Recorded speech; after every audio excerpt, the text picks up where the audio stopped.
Hi, I'm Michael from Airpaq, and what we are doing, we are making backpacks made from airbags and seatbelts. So it's upcycling. And I was in Japan 2 years ago, and I did not see any airbags. And now we are trying this. We are trying to change this with Enter TE. This will be successful, and the next time I will come to Japan, to Tokyo or Kyoto or wherever you are, I hope that I can see someone wear our backpacks. So that would be really a dream for us to come true. And yeah, I'm really glad to be here.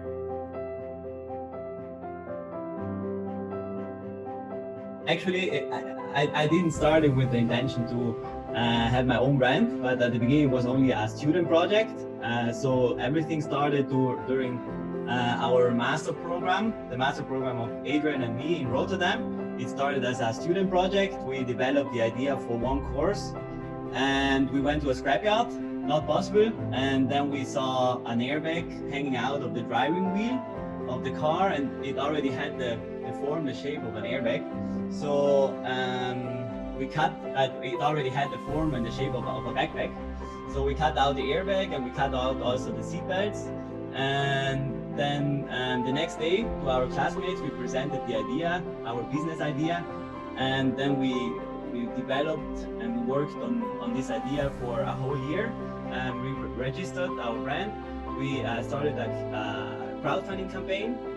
And yeah, so in 2017, after 1 year after our idea was born, we created the brand. We registered the brand, and that was the kick-off for our business, let's say. Yeah, helping the environment with whatever you're doing is getting more and more important, and this is was also one of the main reasons for us to focus on recycling, upcycling things, and to have the sustainability after in the center of our business plan. We source our materials and produce our backpacks, color our backpacks in companies that are all not further away than 30 or 40 kilometers from each other. So it's very short distances. And then our production, we have a very good relationship with our production company. So we are there, and we can make sure that everything in the production is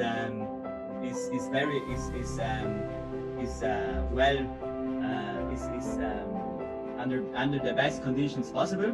So we have fair working conditions, and we develop all the production steps together with our production partner. So we are very, very involved in everything. That we are trying to be as transparent as possible. So we on our website you can read through everything that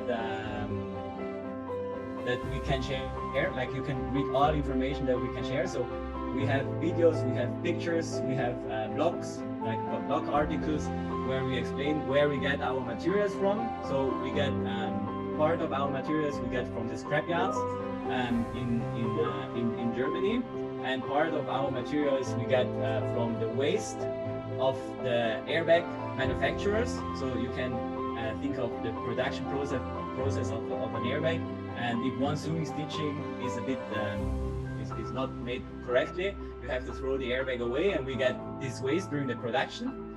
And also we share the information from our production partner. So we give the address, we share all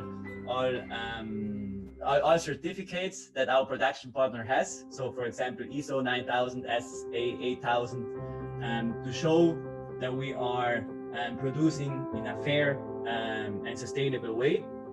We at Airpaq, we are trying to be as transparent as possible. So we are trying to be transparent. To start from, we are transparent.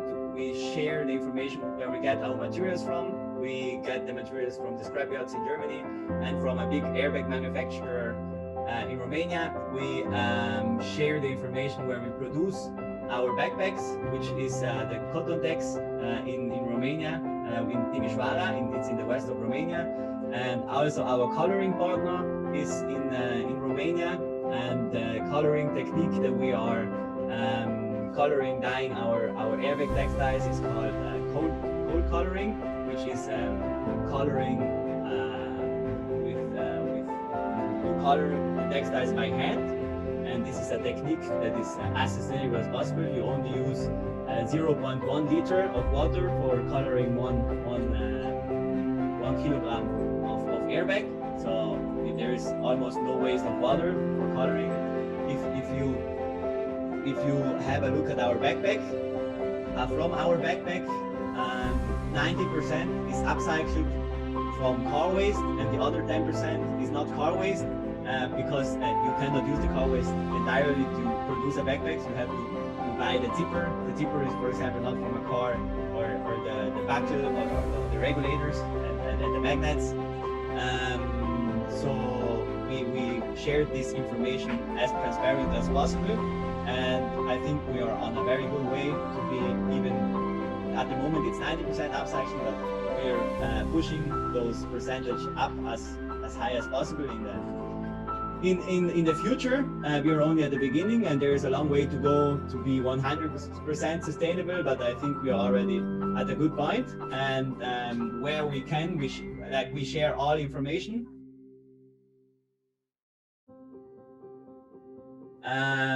of our business. So we are not yet at the end, and there is always things that we can make better, but we try already to take several initiatives. So to create a circular economy. A 100% circular economy is very, very difficult, but we took first steps. So we created the cradle to cradle in our workflow, and we give our customer the opportunity to send their backpacks back to us once they do not like their backpacks anymore, or they don't have the need anymore to wear these backpacks in their everyday life. So we give them the opportunity to send those backpacks back to us, and we give them a discount code for a new backpack.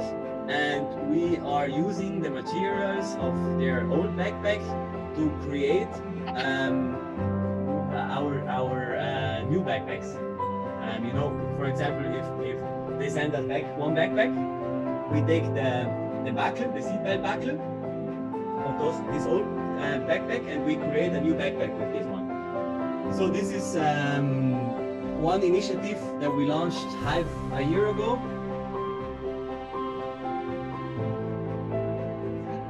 I think I share the same vision that I explained at the beginning, and to see sustainability not only as one part of the company, not only by saying that you produce in Europe, or not only by saying that you are